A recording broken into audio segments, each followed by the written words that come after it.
یہ اسمگلنگ کا تو ایک پہلو ہے. آپ کو یاد ہوگا کہ 2 سال پہلے واگا بارڈر پر دھماکہ ہوا تھا تو ایوری بڈی نیو، یہ پریس میں آیا تھا کہ وہ افغان تھا، وہ بارڈر سے چلا اور وہاں پہنچا اور وہاں اس نے ایک مدرسے میں قیام کیا.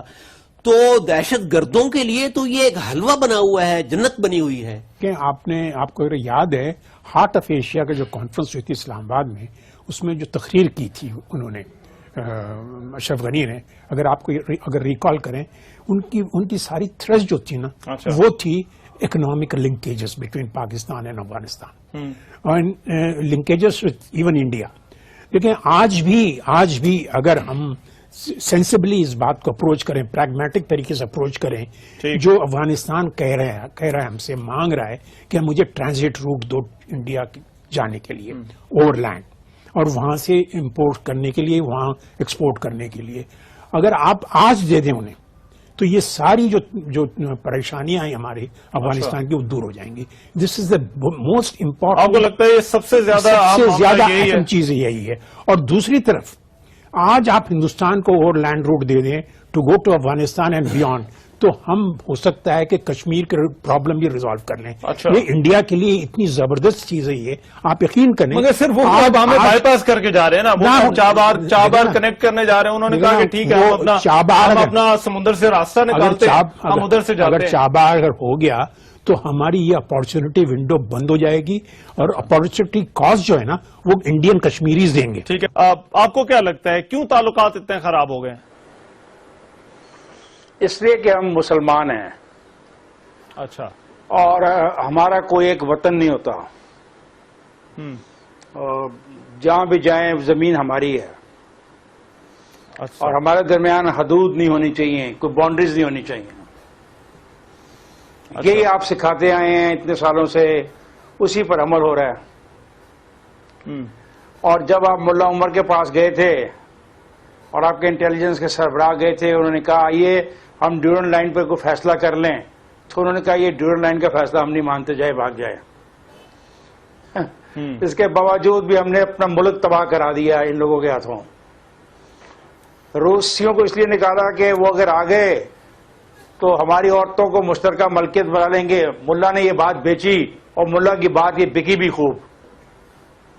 پھر وہاں میں ملا کتاب لے کے آیا اور ملا الیکشن بھی جیتتا رہا. اور آپ دیکھیں جس وقت بلوچستان میں خندق کھودنے کی بات کی گئی اور جس وقت بارڈر کو بند کرنے کی بات کی جاتی ہے تو انتہائی ترقی پسند لوگ اس کی مخالفت کرتے ہیں وہاں پہ بیٹھ کے. ایک طرف تو یہ خواہش ہے کہ ہم مسلمان ہیں اور ہمارے لیے تمام دنیا کی زمین ایک ہے اور کوئی سرحد بیچ میں نہیں ہونی چاہیے، اور دوسری طرف وہ ترقی پسند افراد جو ترقی پسندیت میں بلیو کرتے ہیں، جو لبرلزم میں بلیو کرتے ہیں، جو علاقائی حدود میں بلیو کرتے ہیں، جو ملکوں کی سالمے میں بلیو کرتے ہیں، وہ بھی جب ہم خندق کھودنے لگتے ہیں یا ہم کوئی مینجمنٹ کا طریقہ کار شروع کرتے ہیں تو اس کی مخالفت کرتے ہیں. یہ تو ہے آپ کے سوال کا جواب. ٹھیک.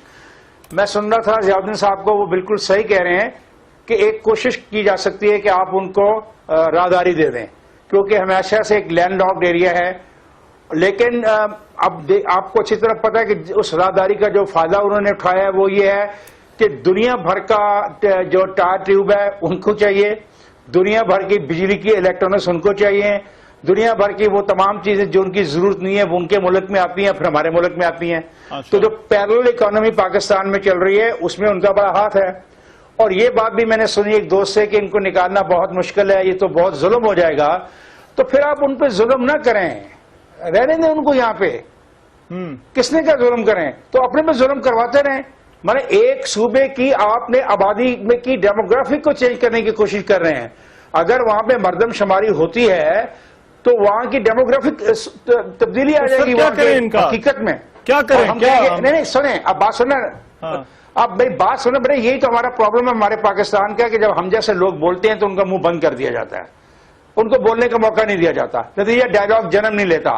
لوگ اس بات کو سمجھنے سے قاصر ہو جاتے ہیں کہ افتخار احمد کیا کہنا چاہتا ہے. افتخار احمد یہ کہنا چاہتا ہے ایک ساورن ریاست ایک ایسی باؤنڈری کے ساتھ سروائیو نہیں کرے گی. امریکہ اور نو امریکہ، ہندوستان اور نو ہندوستان، این ڈی ایس اور نو این ڈی ایس، را اور نو را، یہ ریئلٹی ہے. اس ریئلٹی کو ہم جب تسلیم کر لیں اور اپنی نوجوان نسل کو بتا دیں تو اچھا رہیں گے.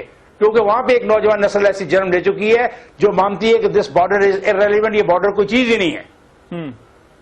تو پھر آپ وہ وہاں کا بارڈر کھول دیا تو پھر یہاں میرا بھی کھول دیں، مجھے بھی آنے دیں.